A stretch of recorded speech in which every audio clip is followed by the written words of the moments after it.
오늘 말씀이 이제 사도 요한이 요한계시록을 쓰면서 이 편지를 당시 소아시아에 있는 7교회에 보냅니다. 당시 7교회는 그때나 지금이나 앞으로나 우리가 모여있는 이 교회의 모형이에요. 그래서 교회가 이러면 안 된다, 이렇게 해야 한다, 이렇게 할 때에 하나님께서 너희들에게 이러한 복을 주신다라는 메시지를 교회를 통해서 그 말씀이 내 안에 들어와서 나를 감동시켜야 돼요. 자, 여러분들 지금까지 가지고 있는 기억 중에 가장 나에게 아팠던 기억이 무엇입니까? 다 있죠? 또 여러분 기억 중에 가장 즐거웠던, 행복했던 기억이 있습니다. 그 기억들을 한번 떠올려 보세요. 최기자 권사님, 가장 행복했던 기억이 언제입니까? 우리 박수열 집사님 만났을 때요? 네. 아니면 정웅이 형제 태어났을 때요? 네. 둘 중에 어느 때가 더 기뻤어요? 아들 태어났을 때.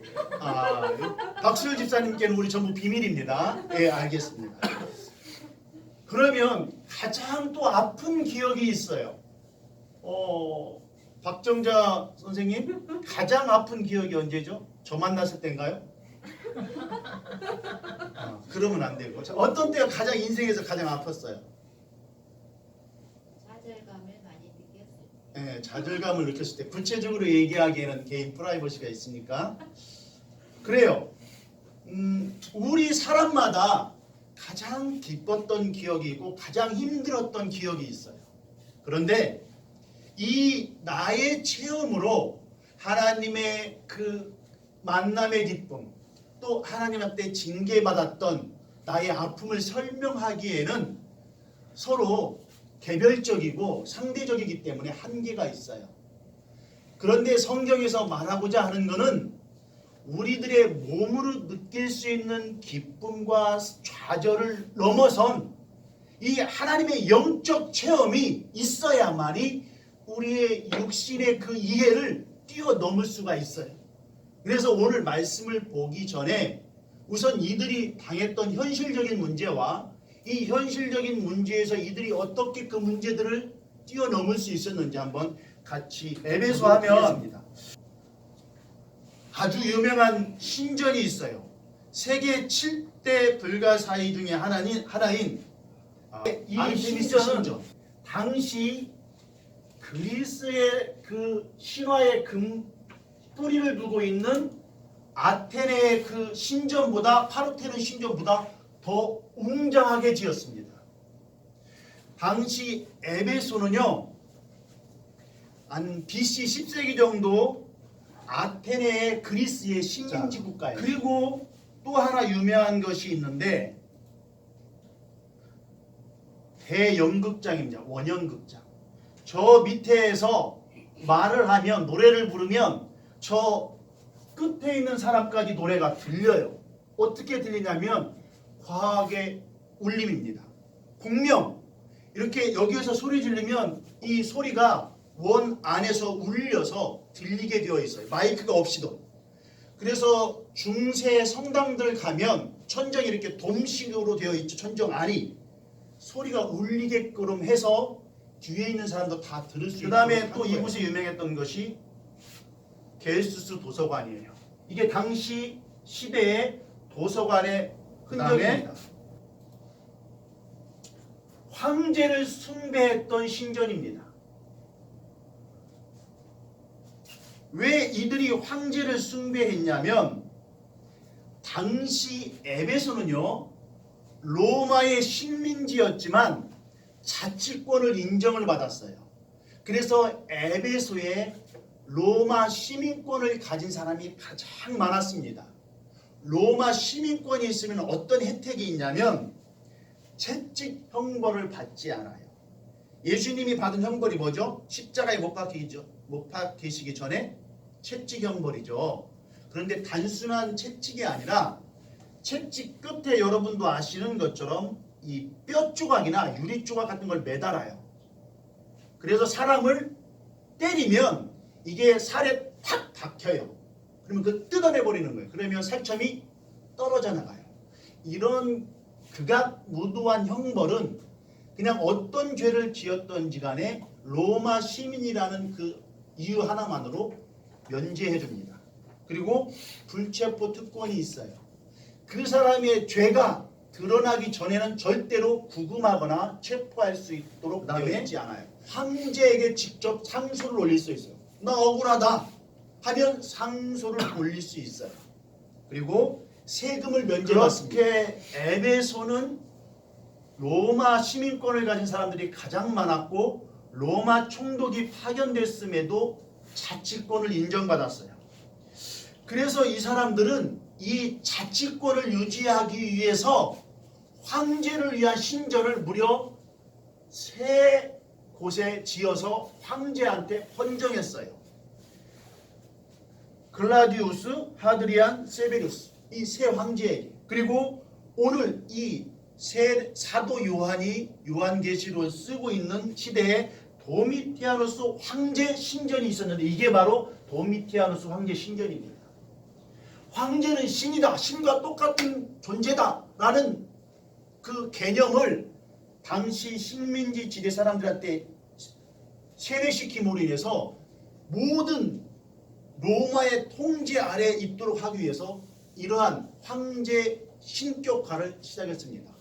지금 유일하게 이 지구상에도 한 인간을 신격화하는 동네가 있죠. 어느 동네죠? 저 윗동네 있죠. 그 정도 생각하면 될 거예요. 그래서 이 에베소 사람들은 자기들의 자치권을 인정받기 위해서 황제의 비율을 맞추기 위해서 신전을 지어줬고 황제의 절대 권력 앞에 무릎을 꿇었습니다. 그리고 이들이 이 지역에서 상인으로서 장사를 해먹기 위해서는 이 황제 신전에서 예배를 드려야 되고 서약을 해야 했어요. 뭔 서약이냐면 황제는 나의 주인입니다 라는 고백을 해야 돼요. 자, 당시 도서관이 있다는 얘기는 철학이 아주 발달했다는 이야기입니다. 그래서 기독교의 논리에 대해서 철학적으로 많은 사람들이 반박을 했어요. 기독교인들은 이것을 증명하기 위해서 변증학을 발전시켰습니다.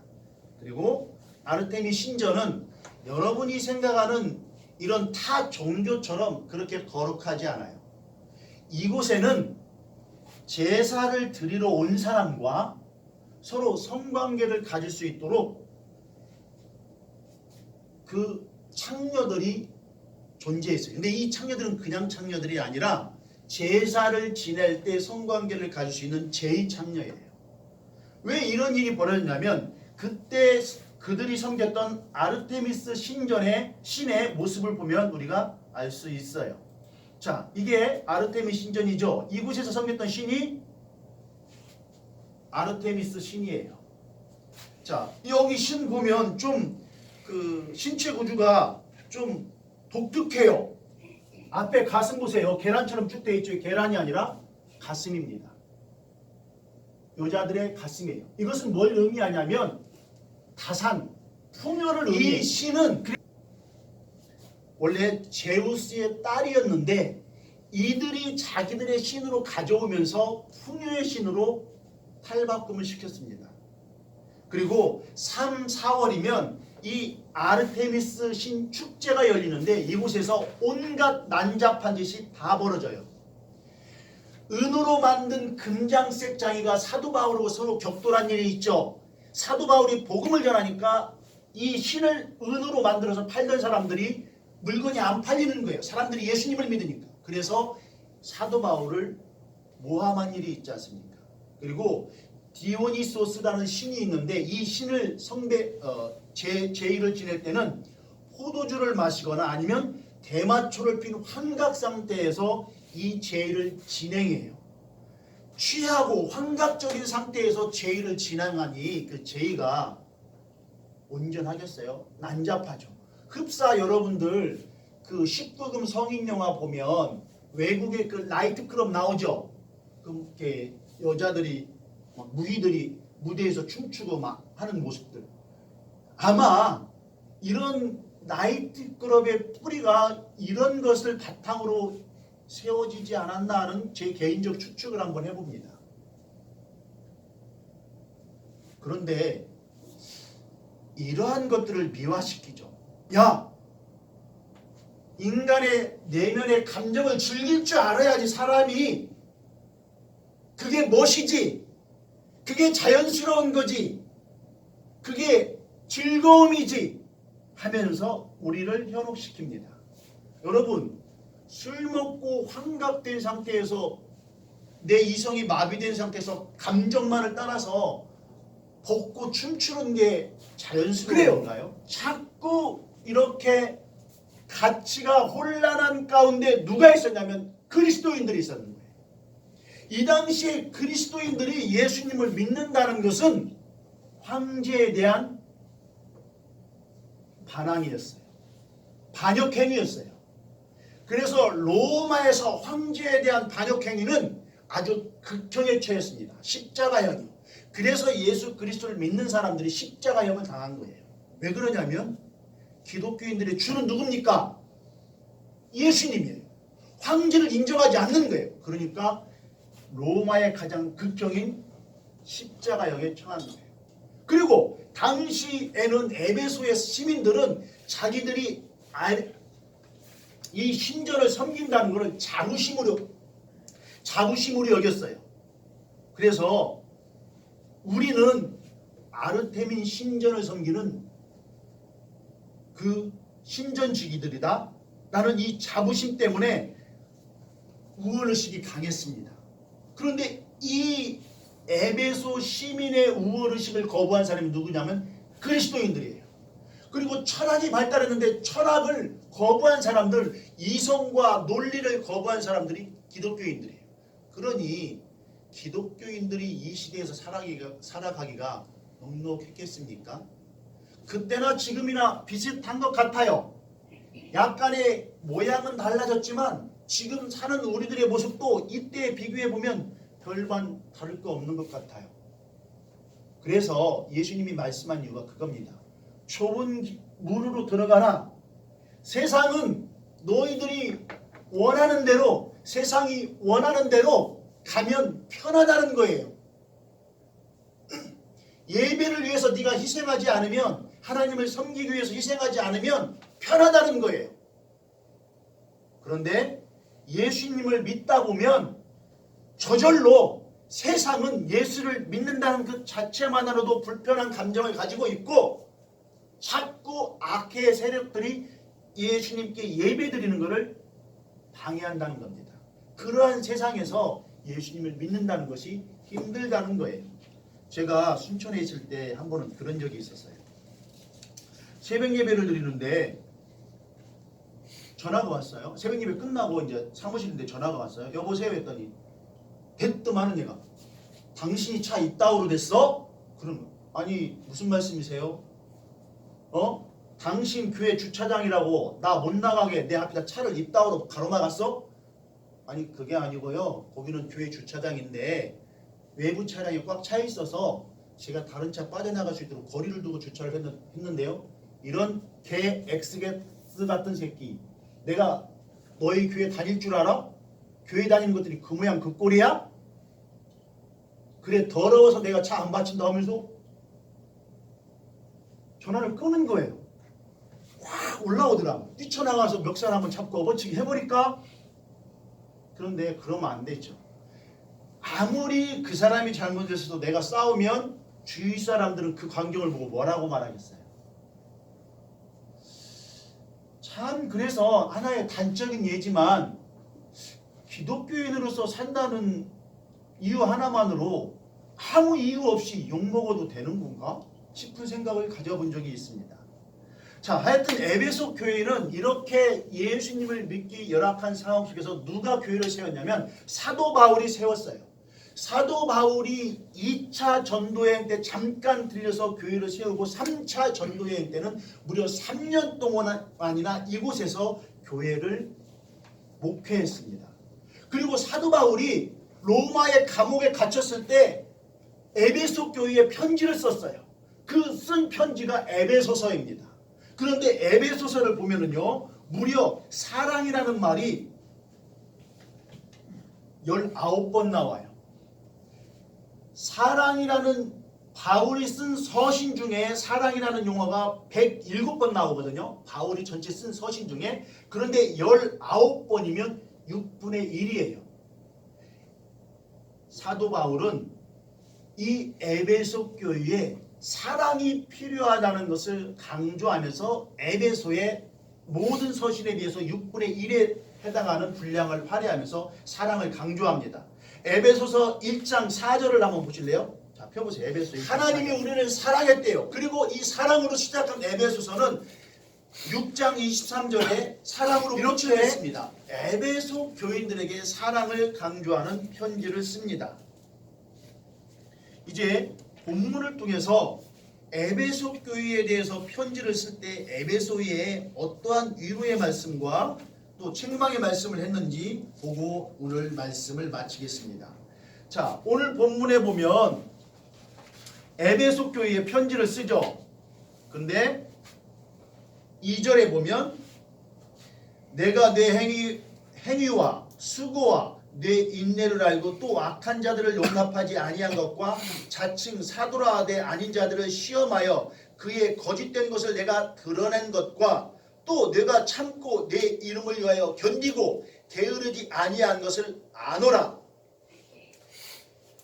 이렇게 철학적으로 종교적으로 정치적으로 그리스도인들을 억압하는 상황 속에서 교회 안에 이단들이 들어왔어요. 그 이단은 영지주의라는 사람들인데 오직 영은 거룩하고 육체는 더럽다는 거예요. 그래서 육체는 어떻게 살든지 상관없고 영으로만 거룩하면 된다는 이 영지주의자들이 교회를 혼란케 했어요. 그리고 질서를 흐트러뜨렸어요. 야, 교회 안 가도 돼.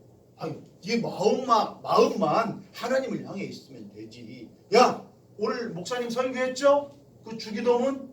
야, 헌금 안 해도 돼. 아니, 네 형편에 맞게 해야지. 야, 난 용서 안 해도 돼.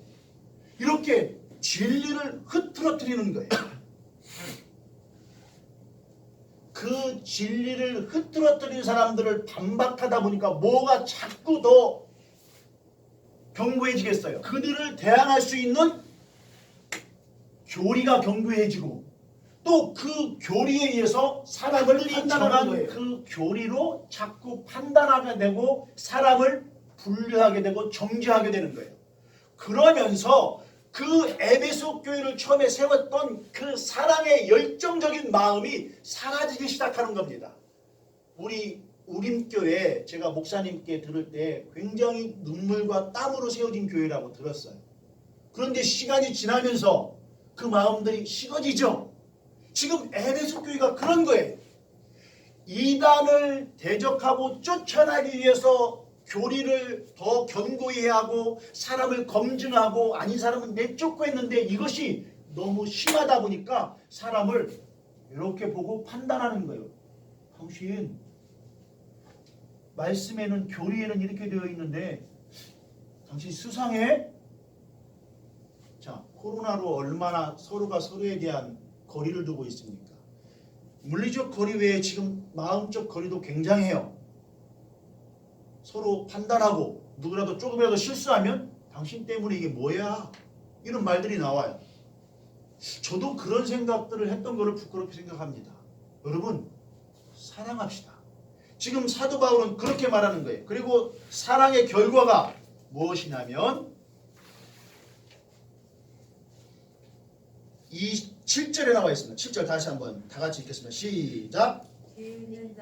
성령이 교회들에게 하시는 말씀을 들을지어다. 이기는 그에게는 내가 하나님의 낙원에 있는 생명나무의 열매를 주어 먹게 하리라. 자, 처음 사랑을 회복하라고 했어요. 그러면 이기는 자는 어떤 사람입니까? 처음 사랑을 회복한 사람이에요. 사도 요한이 에베소에 권고했던 첫사랑을 회복하는 사람이 이기는 사람이에요. 그 이기는 사람에게는 생명나무의 열매를 준다고 했어요. 그런데 생명나무의 열매는 창세기에 아담과 하와에게 줬던 하나님의 언약이에요. 그런데 그 언약은 율법으로서 우리에게 내려왔는데 그 율법의 근본은 뭡니까? 사랑입니다. 하나님 사랑하고 이웃을 사랑하는 거예요. 즉 이 생명나무의 열매를 주겠다는 것은 너희들이 처음 사랑을 회복함으로 인하여 하나님과의 사랑, 이웃과의 사랑이